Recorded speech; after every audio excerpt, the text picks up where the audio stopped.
Salut tout le monde, donc aujourd'hui je reviens pour vous faire en fait une petite vidéo, je sais pas si on peut appeler ça une revue, mais parce que je viens de finir donc, ce livre là, donc c'est Star Wars, un mythe familial, psychanalyse d'une saga donc écrit par Arthur Leroy.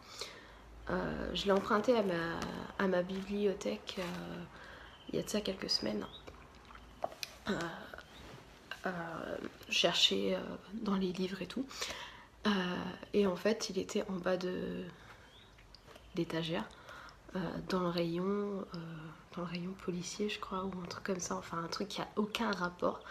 Parce que j'avais fait la remarque justement à ma mère en disant j'aurais trouvé ça logique qu'il soit, je sais pas, dans la partie psychologie ou même dans la partie cinéma. Et donc je l'ai emprunté et je vais vous en parler un peu plus. Donc ce qu'il faut savoir sur ce livre-là, avant de, si vous voulez le lire, donc avant de l'emprunter ou avant de l'acheter, c'est que ça parle beaucoup de psychologie. Ça va détailler plusieurs points importants en psychologie et expliquer en quoi c'est lié à Star Wars. Donc en fait ça décrit plusieurs choses, donc dans le niveau de la... Donc par exemple, ça parle, au début on commence par le mythe contemporain, donc ça va expliquer justement comment dire, les différences entre le mythe, comment ça se construit et tout ça au niveau de la psychologie aussi. Les rêves et les prophéties, donc bah là on rentre dans le gros du sujet, hein, parce que bon, rêve enfin, les rêves en psychologie on en entend parler, hein.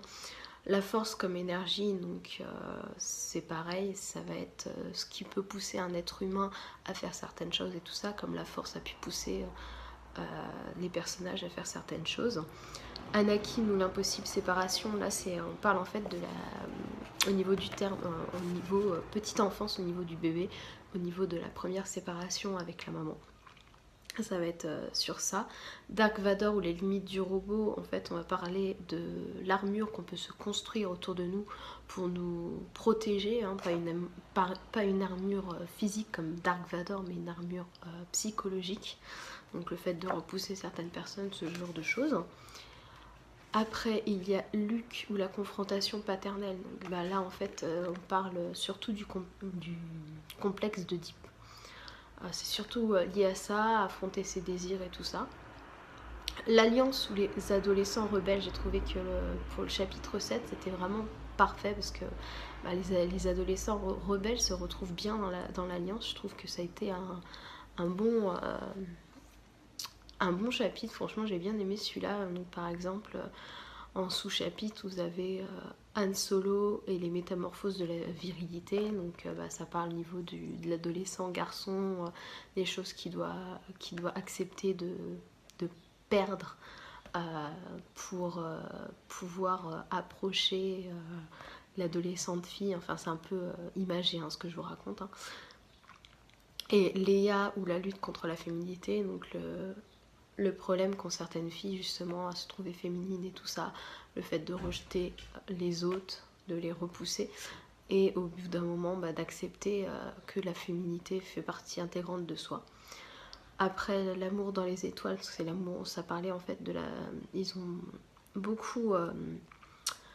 Enfin il a beaucoup parlé des différences entre l'amour Anakin, Padmé et Leia, Han.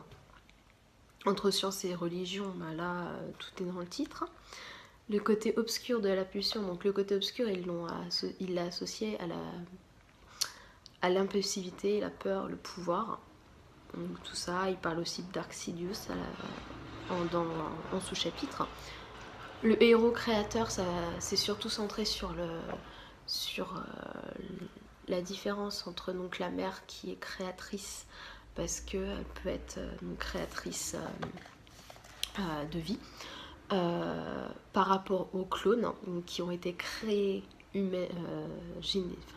voilà, ils ont été clonés quoi, hein. Les clones, on va pas se mentir, mais Donc la différence entre les deux et le fait que tout le monde peut être créateur, dans le sens où vous pouvez devenir écrivain, peintre, etc.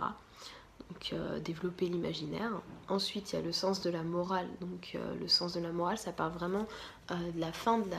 Parce qu'en fait il parle que des 2 premières sagas. Donc la première saga où il y a Anakin, Padmé, et la deuxième donc avec nos 3 héros, Luke, Anne et Leia. Donc le dernier chapitre, donc le sens et la morale, en fait ça parle surtout de la fin de l'épisode 6, oui c'est ça, de l'épisode 6, quand Luke arrive à ramener donc Dark Vador alias Anakin dans le bon côté, enfin du bon côté, donc à la fin de la saga pour ceux qui connaissent. Donc voilà, alors clairement ça parle vraiment psychologie, hein. Les termes Star Wars sont analysés psychologiquement dedans. C'est vraiment une psychanalyse, comme c'est marqué, hein, c'est vraiment une psychanalyse de la saga. Donc pour les personnes qui n'aiment pas forcément la psychologie et tout ça, je vous le déconseille parce que vous n'arriverez pas à... Enfin, vous aurez beau vous acharner, je pense qu'au bout d'un moment le cerveau il dira stop, c'est pas pour moi. Et moi franchement j'ai bien aimé parce que comme certaines personnes peuvent le savoir, j'avais tenté de faire une licence de psychologie. Malheureusement je l'ai arrêté parce que la première année, je n'ai pas décroché la première année, je me suis dit ça sert à rien de s'entêter. Venant d'un bac pro, j'avais trop de différences entre la manière d'étudier et de travailler, entre le bac pro où j'étais vraiment suivie et tout ça, et la licence où j'étais lâchée complètement. Et ça a été l'année aussi où on a eu pas mal de blocus au niveau de l'université, donc ce qui fait qu'il y a eu pas mal de semaines où j'ai pas pu aller en cours. Voilà, donc j'ai quand même fait une première année de licence de psychologie, et c'est vrai que ça me plaisait bien, et donc retrouver Star Wars et la psychologie ensemble, ça me convenait parfaitement. Donc vraiment je vous le conseille si vous cherchez un livre justement au niveau de... pour approcher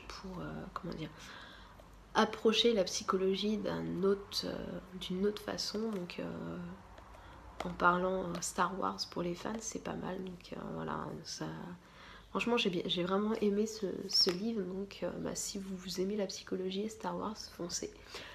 Donc voilà pour la vidéo, j'espère qu'elle vous aura plu, que vous n'avez pas...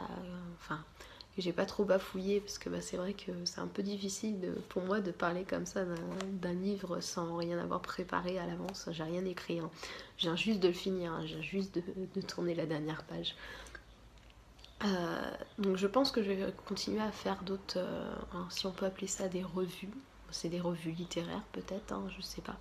Si vous avez un autre nom pour ce thème de vidéo, n'hésitez pas à me le dire dans les commentaires. Donc je vous fais à tous des gros bisous, je vous dis à très bientôt.